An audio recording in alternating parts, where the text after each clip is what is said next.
Bechoros Daf Zayin. Today we're dealing with the differences between Truma d'Oraisa and Truma d'Rabbanan. Truma from Chutz La'aretz, Truma from Bavel and Mitzrayim that are close to Eretz Yisrael are considered Truma d'Rabbanan. What is the difference?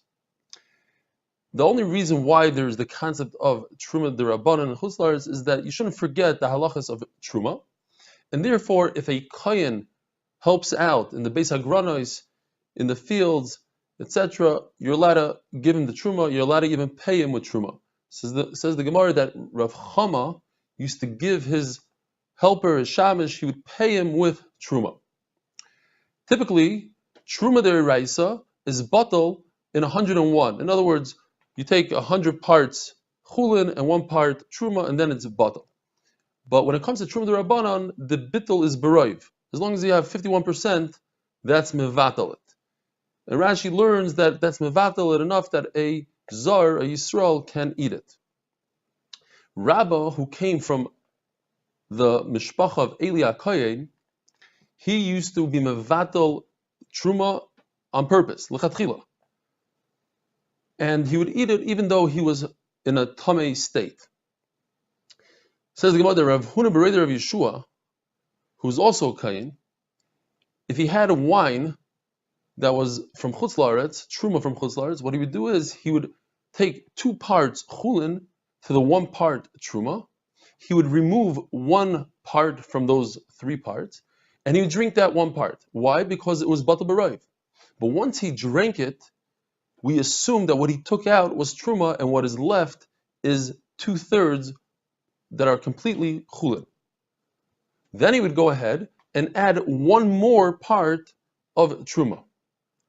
And that was okay. It became batal b'roi because what you had left is completely chulin, and when you add the truma to it, it becomes batal. But that's a big chiddush because in reality, what you have now is in this mixture you have more truma than chulin.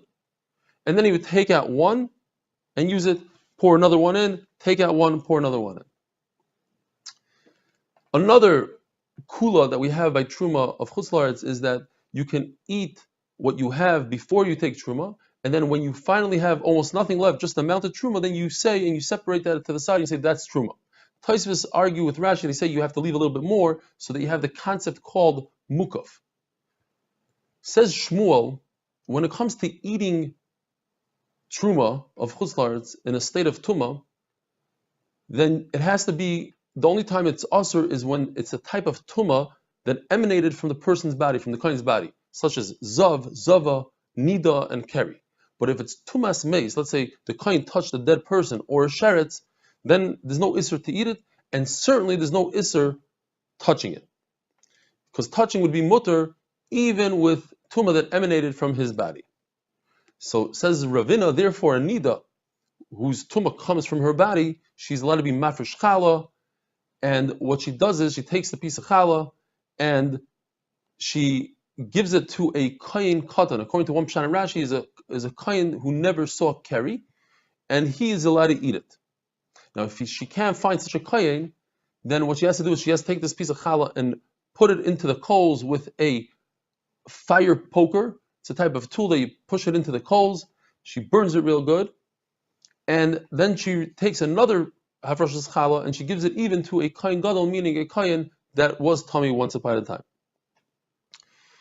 Rav Nachman and Rav Amram both agree that in order to eat truma in the state of tuma, that you need tvila, you need to go into the mikvah, but you don't need herav shemesh. You don't need that the sun should come down. But the halach is not like them. You need both tvila, according to Rashi, and herav shemesh.